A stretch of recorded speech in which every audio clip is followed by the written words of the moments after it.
It is time to dive in to this. Finally.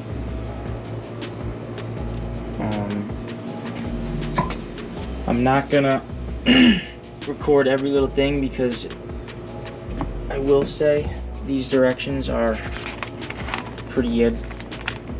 They give you all the torque specs. They tell you where to use sealant, where to use anti-seize.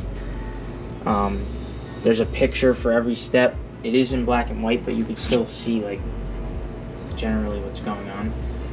So there's definitely going to be some spots that are difficult. Like I know in between the radiator up here, to get to the header bolts in the front is tricky. You got to pull some stuff off. Maybe use some extensions and some weird stuff. They tell you all the tools you need right here. I have some of it out. So yeah, let's dive in, see where the night takes us. Alright, quick update. Got the muffler out. Definitely not easy. But like they don't really show this in the directions. This rear set, you gotta loosen these and take the bottom bolt out so you can move this up, and then one of the mount bolts for the muffler is behind this, so you need to move this out of the way. But yeah, that was probably the hardest part to get to. Other than that, pretty much it. I have everything labeled and organized because I'm a freak. Some of this we're not even going to reuse. Some of these they give you like new clamps, but like this is for the plastics and stuff. I saved all that shit. Okay, so the header bolts, the front header bolts are not easy to get to. It's on the right side, is completely buried. So they don't tell you to move this. This is I think the evap, or it's a canister for something, but there's this plastic bracket. There's 3 bolts that hold that on, and then you can pull this out of the way, and then you have a clear shot to the header bolts. If you could see this on there, there's one, and then there's another one up top. So that helps with that if you move this out of the way. And then the directions is for 1199, so it's a little different. Like the older ones had a spring here, so you could take this lower pipe off in one piece. Now it's connected all the way up to the header. Like this is technically part of the header pipe. It's one big pipe. So they want you to take this all off first, but you can't because it's connected. So you have to take the header bolts out to drop that down, and then this will all come out. I have all the springs off. Everything's loose. I just need to get that header, the last header bolt out, and that should drop out. So let's do it. Quick update. So I gave up the other night. I had a really hard time getting the top nut on the header. Let's see if I can show you where that is. So you see that bottom one, there's the one on top. It's at such a weird angle, like you can't really get anything on it. So what I had to do was, if you take this screw out from under here, then you can move this like that, and then you can put an extension in between here with a swivel and come up to the bolt, and then use that to get it on and off. But so I got that off. It just took a while. The new headers are on. They're torqued front and rear. I got the heat shield on. It looks sick. And yeah, they don't really tell you like this canister you move to give yourself more room, and like that thing with the radiator, I kind of just had to figure that out. They don't tell you that in the directions, which is normal, I guess. I don't know. What else? That's pretty much it. This servo motor fan for the the cable for this old valve, which is now gone, so you don't put that back on. All of this is all old stuff. So right now I am gonna start connecting the new pipes and put the O2 sensors in. So let's see how that goes. It is officially on. It is officially on. I worked in here last night with Nick and got it done. It looks amazing. It sounds amazing. I mean, the bike maybe feels a little lighter. I mean, it does shed a little weight, but it's all on the bottom of the bike, so you don't really feel it.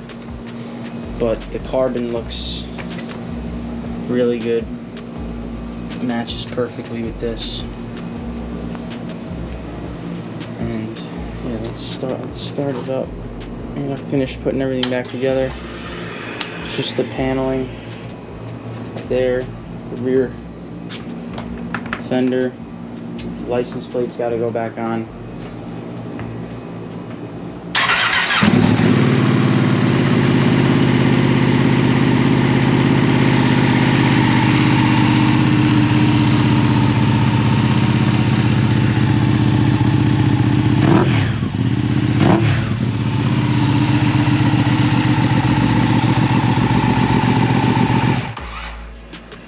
It's definitely louder.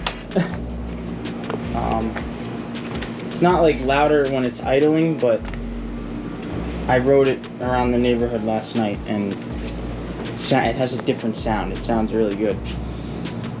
So I'm definitely happy with it. I'm gonna get everything back on and then wash the bike, and then I'll take it out later. But yeah, that's pretty much it. The directions are pretty good. There's a few things they don't tell you about. The hardest part is probably the front header, the bolt in the front, all the way towards the front of the bike is not easy to get to. You have to like kind of think outside the box. You need the right tools to do it too. I explained that already. They tell you to take this rear set off to get to the bolt that mounts the muffler on. You have to do that. There's no way you're getting in there without it. They don't tell you to do that on this side, but you have to do it on this side as well. You can't, it's behind this. You can't get to it. You have to move this out of the way. But other than that, everything else is pretty, getting it lined up and connecting all the link pipes, it's a little tricky, but it wasn't as bad as I thought it was going to be, and it looks amazing. So I'll wipe it down. They say to use WD-40 and a microfiber rag on the titanium because it's going to heat up, and if you leave anything on it, it'll burn into the metal and you won't be able to get it off. So you want to wipe it down really good before you let it get really hot. So yeah, let's get it back together. It has been maybe 2 months since I put this on, and I haven't uploaded the video yet just because I've been really busy, and I also wanted to let it heat up so you could see the color change on it. And now everything is back together. It looks amazing. See that? That's all changing in there. And that up there. I am extremely happy with it. It's definitely expensive, but I saved money doing it myself when I put it on. I mean, it looks awesome, and it does sound better. Like I said, it's not like you notice it when it's idling, but it's more gruntier like when you're driving it. through the lower RPMs, and as you get on it, it's definitely louder. It sounds meaner. Sometimes it backfires a little, pops when you downshift. It just sounds really good. So yeah, I'm extremely happy with it. And if anyone has questions, you can comment below in the video, and I will try to answer them. But all in all, if you have a bike like this and you have the money to spend on a stupid exhaust that you don't really need, I would recommend Akrapovic. It's my favorite. The carbon fiber looks sick, and you really can't go wrong with it. I'm done with putting stuff on this bike, I think. The only thing I'm waiting on is I ordered this in gloss carbon a while ago, and with like the COVID and whatnot, everything is back ordered. I ordered that a really long time ago from Moto Million. I emailed him. He asked me if I wanted my money back. I said no, just send it whenever it comes. So I mean, I'm not in a rush to get it. When it comes, it comes. But that'll pretty much be it. I'm not going to do anything else to this bike. It really doesn't need anything. It's perfect the way it is, and I love it. Unfortunately, it's going to be going away soon because it's getting cold out, but try and get a few more rides in before the season's over. But yeah, that's it. That's the end of the install video.